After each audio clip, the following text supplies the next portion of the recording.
Hi hello ನಮಸ್ಕಾರ, ಪ್ರಿಯ ಕುಕ್ಸ್ಗೆ ಸ್ವಾಗತ. ಇವತ್ತು ಸೂಪರ್ ಟೇಸ್ಟಿಯಾದಂಥ ರಸಮ್ ಮಾಡೋದು ಹೇಗೆ ಅಂತ ನೋಡೋಣ ಬನ್ನಿ. ಬಿಸಿ ಬಿಸಿಗೆ ಅನ್ನಕ್ಕೆ ಹಾಕ್ಕೊಂಡು ತಿಂತಾ ಇದೆ, ಸಖತ್ತಾಗಿರುತ್ತೆ.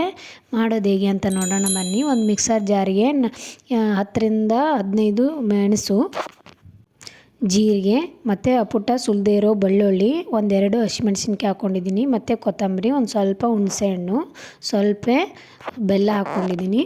ರಸಮ್ಗೆ ಸ್ವಲ್ಪ ಬೆಲ್ಲ ಹಾಕೋದ್ರಿಂದ ಟೇಸ್ಟ್ ಬರುತ್ತೆ ಅಂತ. ಮತ್ತು ಇಲ್ಲಿ ಒಂದು ಟೊಮೆಟೊ ತೊಗೊಂಡಿದ್ದೀನಿ ದೊಡ್ಡ ಸೈಜು, ಅರ್ಧ ಮಿಕ್ಸಿ ಜಾರ್ಗೆ ಹಾಕೋತಿದ್ದೀನಿ, ಇನ್ನು ಅರ್ಧ ಪಾಣೆಯಲ್ಲಿ ಹಾಕೊಳ್ಳೋಣ. ನೋಡಿ, ಮಿಕ್ಸರ್ ಜಾರ್ಗೆ ರುಬ್ಕೊಂಡಾಯ್ತು. ತರಿಯಾಗಿ ರುಬ್ಕೊಳ್ಳಿ, ಪೂರ ಸಣ್ಣಗೆ ರುಬ್ಕೋಬೇಡಿ, ಟೇಸ್ಟ್ ಚೆನ್ನಾಗಿರಲ್ಲ ರಸಮ್ದು. ಇವಾಗ ಒಗ್ಗರಣೆ ಹಾಕೊಳ್ಳೋಣ. ಒಂದು ವಾಟೆಯಲ್ಲಿ ಎಣ್ಣೆ, ಜೀರಿಗೆ, ಸಾಸಿವೆ ಮತ್ತು ಒಣಮೆಣಸಿನ್ಕಾಯಿ ಹಾಕ್ಕೊಂಡಿದ್ದೀನಿ 2-3, ಮತ್ತು ಕರಿಬೇವು, ಮತ್ತು ಟೊಮೆಟೊ ಒಂದು ಕೊಯ್ದಿಟ್ಕೊಂಡಿದ್ವಲ್ಲ ಅರ್ಧ, ಅದರಲ್ಲಿ ಹಾಕ್ಕೊಂಡಿದ್ದೀನಿ. ಇವಾಗ ಲಿಟ್ಲನ್ನ ಕ್ಲೋಸ್ ಮಾಡಿ ಒಂದು ಸ್ವಲ್ಪ ಹಣ್ಣಾಗೆ ಕುದಿಸ್ಕೊಳ್ಳಿ ಟೊಮೆಟೊನ. ಇವಾಗ ಅದರಲ್ಲಿ ಸ್ವಲ್ಪ ಅರಿಶಿನ, ಸ್ವಲ್ಪ ಖಾರ ಹಾಕ್ಕೊಳ್ಳಿ, ಸ್ವಲ್ಪನೇ ಹಾಕ್ಕೊಳ್ಳಿ ಇವಾಗ, ಯಾಕಂದರೆ ಇವಾಗ ಹಸಿಮೆಣ್ಸಿನ್ಕಾಯಿ ಒಣಮೆಣ್ಸಿನ್ಕಾಯಿ ಹಾಕಿದ್ವಲ್ವ, ನಿಮಗೆ ಖಾರ ಬೇಕಂದರೆ ಹಾಕ್ಕೊಳ್ಳಿ, ಇಲ್ಲ ಅಂದರೆ ಇಲ್ಲ. ಇವಾಗ ರುಬ್ಬಿರುವಂಥ ಪೇಸ್ಟ್ನ ಅದರಲ್ಲಿ ಆ್ಯಡ್ ಮಾಡ್ಕೊಳ್ಳಿ.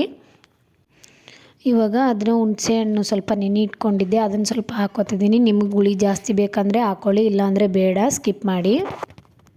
ಇವಾಗ ನೀರು ಹಾಕ್ಕೊಂಡು ಒಂದು ಕುದಿ ಬರೋವರೆಗೂ ಕುದಿಸಿ, ನಿಮಗೆ ನೀರು ನೋಡಿ ಅಳತೆ ಮಾಡಿ ಹಾಕ್ಕೊಳ್ಳಿ. ತುಂಬ ಟೇಸ್ಟಿಯಾಗಿರುತ್ತೆ. ಅನ್ನಕ್ಕೆ ಮಾತ್ರ, ಬಿಸಿ ಬಿಸಿ ಅನ್ನಕ್ಕೆ ತುಂಬ ಸಖತ್ತಾಗಿರುತ್ತೆ. ನಿಮಗೆ ಇಷ್ಟ ಆದಲ್ಲಿ ಲೈಕ್ ಮಾಡಿ, ಶೇರ್ ಮಾಡಿ, ಕಮೆಂಟ್ ಮಾಡಿ. Thanks for watching.